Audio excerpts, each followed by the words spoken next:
we went inside of the federal penitentiary, and we spoke with inmates, and it was a pretty amazing experience. So I'll just briefly explain the situation to you. So when you in a federal jail system, there's different tiers.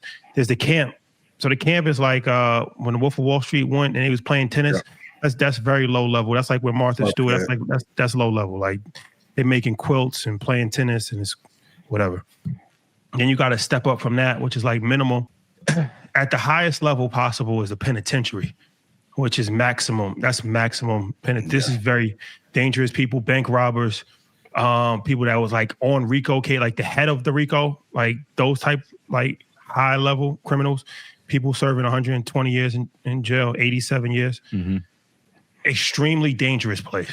Mm. One of the dangerous places in America. We was in Canaan Penitentiary in Pennsylvania. It takes 2.5 hours to get there. We had to leave at 5:30 in the morning. We got there 8 o'clock. They told us when we got there, like, look, if you get taken hostage, don't fight. That was the prep talk that they gave us. The prep talk was crazy.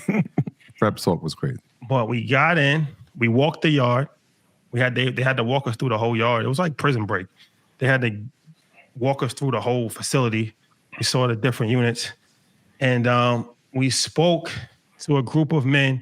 There's probably like 80 of them, 80 or 90, and then they're in a special program of like emotional intelligence program, and it was spearheaded by my cousin, and it was us and Elton Brand, NBA legend, and another former warden of MDC. Mm-hmm. And we spoke to them about financial literacy, about life choices, assets over liabilities. A lot of the guys already had the book. You Deserve to Be Rich. So man, it was really dope, man. It was very receptive.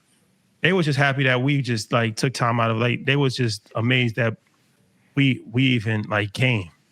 They said it was unprecedented. Mm-hmm. They said like that the program like that we did has never been done before in jail, like in that jail, like unprecedented.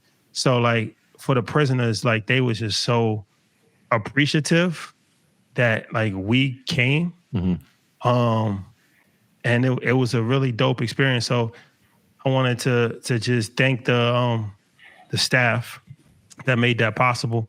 Todd, my guy Todd, who worked with us, my cousin Khalid, who organized it on the inside, Elton Brandt for taking time out of his schedule, and everybody else, Maureen, everybody that took part in that, man. It was a very humbling experience. It was a very humbling experience for sure.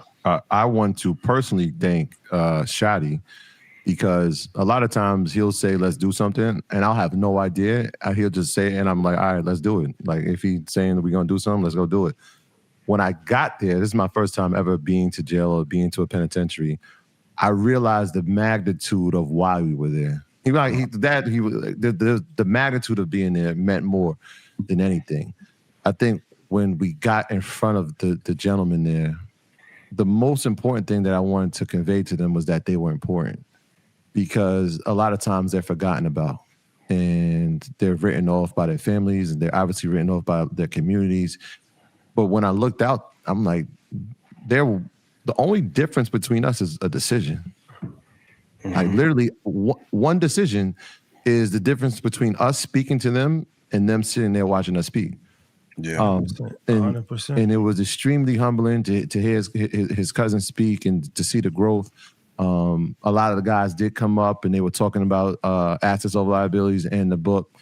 And then Saturday, the next day we got an email, and shout out to Todd who helped put it together. And again, Shadi, he put this together. I was just like, yo, I'll go. Whatever you want me to do, I'm doing it.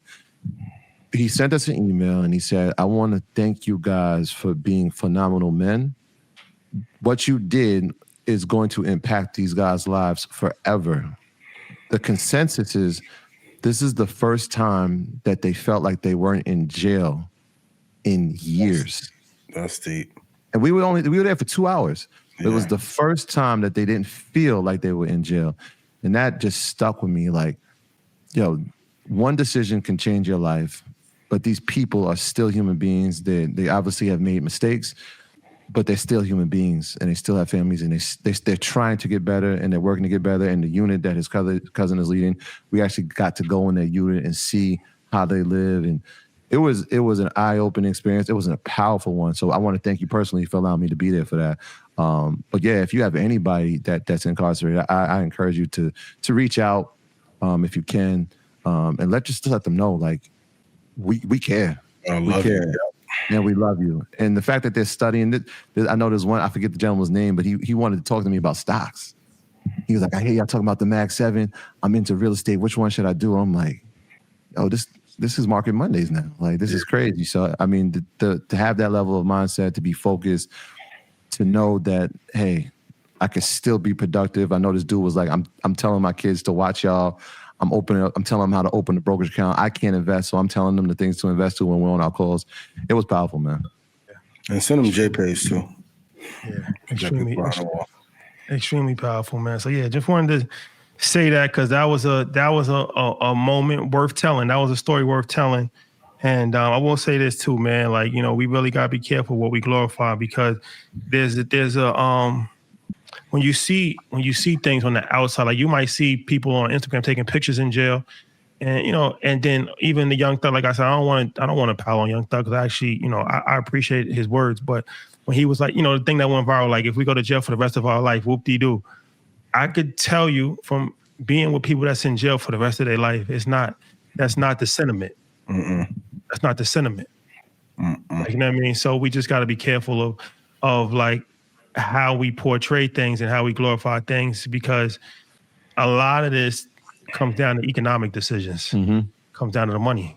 So like, if you had an opportunity to make money the right way, you wouldn't have to go down the other path. So a show like Market Mondays is really life-changing, because it is providing people with a new avenue to make money, way more money than they could have made illegally. Right? Just trading stocks or investing in stocks and holding stocks or buying real estate or starting a business or using your credit. So vitally important that we get that message to young people, especially young people that's at risk.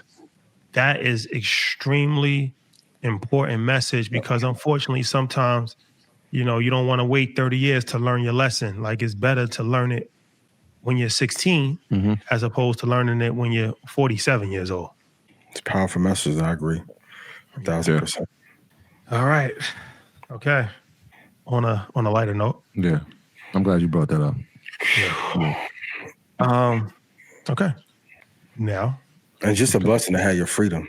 To be like, freedom is a must. Must, you know. If you know anybody behind the wall, just enjoy being able to have a bad day and walk around and go outside. And can I tell one more story too? Because I do want not to go up on too much of a tangent, but this is important, because there's been a lot of talk about this Young Thug situation of who ratted, what Gunna said, all of this stuff. So I thought that this was insightful when my cousin said this. So he was talking and he was just like, you know, when he got to the to the pen.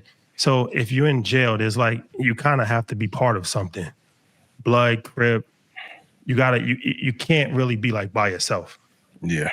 So one of the strongest units in jail is like the Muslims, right?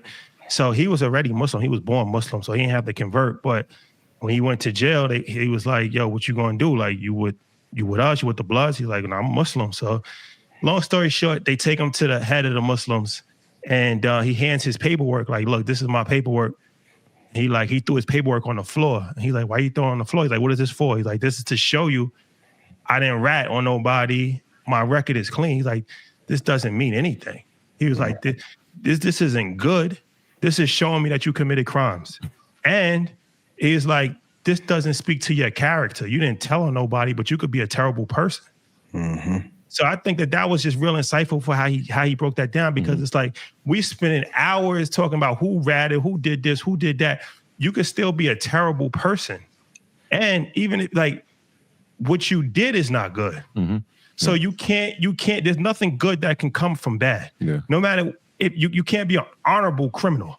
Like, you started off on the wrong foot to begin with. So that mentality that we have is like, yo, I'm stand up. No, you can't be a stand up dude if you sold crack to your neighborhood. You're not a stand up person. Yeah. And the powerful line he said was when he looked at the papers on the ground, he said, that doesn't tell me anything about your character. That just tells me who you were. I want to know who you are now. Mm-hmm. Who are you going to be now?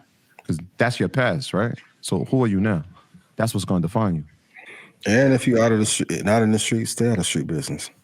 100%. Different type of code. It makes no difference. I see a lot of people who work a 9 to 5 talking about Gunna, Rollo. I'm like, for what? Rollo. You never even been to Atlanta the last 4 years.